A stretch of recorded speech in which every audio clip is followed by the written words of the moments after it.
1945 में अंग्रेजों ने कहा कि वो एक जलते हुए हवाई जहाज में मर गए। 1956 में नेहरू सरकार ने इस बात की पुष्टि की। 1971 में गवाह बोले, लेकिन उन्हें चुप करा दिया गया। और 1985 में फैजाबाद में एक आदमी मर गया, एक ऐसा रहस्य छोड़कर जिसका जवाब आज तक भारत के पास नहीं है। ये सिर्फ सुभाष चंद्र बोस की कहानी नहीं है, ये भारत के सबसे बड़े छुपाव की कहानी है। अनुज धर की गहरी रिसर्च से प्रेरित हमारी कहानी ताइवान से नहीं बल्कि उत्तर प्रदेश से शुरू होती है। एक शांत घर में जो रहस्य से घिरा हुआ था। लोग उन्हें गुमनामी बाबा कहते थे। उन्होंने कभी अपना चेहरा नहीं दिखाया। वो फर्राटेदार अंग्रेजी बोलते थे, चर्चिल के विचार सुनाते थे, बंगाली में लिखते थे।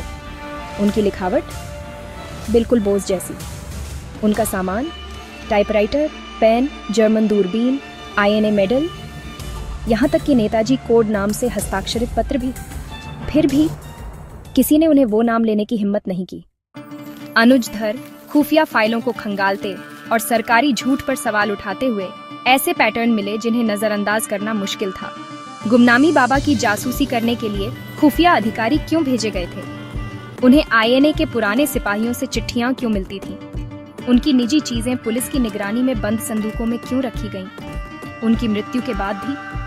और सबसे चौंकाने वाली बात, सरकार ने एक ऐसे व्यक्ति के बारे में फाइलों को 50 साल से ज्यादा समय तक गुप्त क्यों रखा जिसे कोई नहीं जानता था। एक कमीशन बनाया गया, मुखर्जी कमीशन। उन्होंने क्रैश थ्योरी, जापान में राख, गवाहों के बयान, गुप्त फाइलों, सबकी जांच की। उनका निष्कर्ष, प्लेन क्रैश हुआ ही नहीं।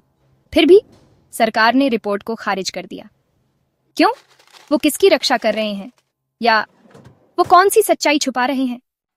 जरा सोचिए, क्या फैजाबाद में एक मरता हुआ साधु बंगाली देशभक्तों के दर्जनों पत्र, INA द्वारा इस्तेमाल किए गए गुप्त कोड, नेताजी के पसंदीदा उद्धरणों से रेखांकित किताबें और कानाफूसी के प्रधानमंत्री उनसे गुप्त रूप से मिलने आते थे, ये सब पीछे छोड़ जाएगा? क्या ये महज एक इत्तेफाक है या गुमनामी बाबा खुद नेताजी सुभाष चंद्र बोस थे? अनुज धर ने एक सीधा सा सवाल पूछा, भारत सरकार बोस के बारे में सच्चाई से क्यों डरती है?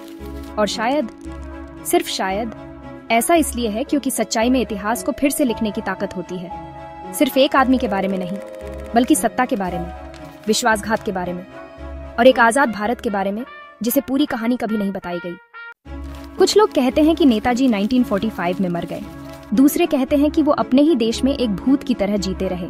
लेकिन जब तक भारत जवाब नहीं मांगता, सच्चाई बंद फाइलों, खामोश चिट्ठियों और राख में दबी रहेगी जो शायद उनकी भी ना हो।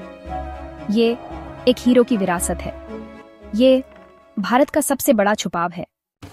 The Saint in the Shadows, based on Anuj Dar's research, based on India's biggest cover-up by Anuj Dar.